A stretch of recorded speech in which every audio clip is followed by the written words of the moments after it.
Tününkü vədən boyunca tününkü yollanan filmnin ikinci kısmını hep geldim dostlar.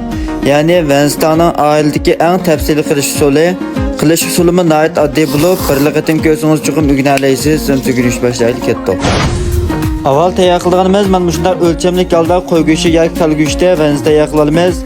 Andin suratdagidek pintozda, dovu va yubasalan bo'lsa to'g'ri olib, qozonga bakaz may qo'yib, pishiq to'g'ri olgan go'shtni solib, buni bir nechini qo'rib, go'shtni bir qadar ko'ydirib olgandan keyin zencevil, son piyaz, samsaqlarni solib, yana davomli bir nechini qo'rib olib, yarim qoshiq tuz, pishiq to'g'ri olgan sho'xlarni solib, sho'xil bir qadar ergi chiqarib olgandan keyin navoda tangni texim yaxshi chiqarsam deydigan tuqqanlarimiz cho'ng ustamning sho'rpiliq banshir testi 2 qo'shiq solamiz.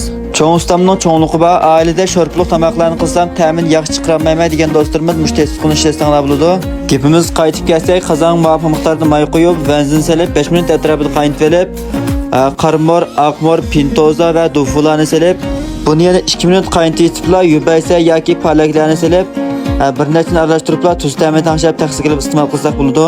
Oxirida qo'llash bak oddiy do'stlar, faqat haqsiz bo'lgan yurakdan birini besib, Pengli rayoniga gullarni ko'plab yo'llab qo'ysanglar, buningdan ortiq qo'llash bo'lmaydi. Kelarsan ko'rishaylik, xayr xo'sh.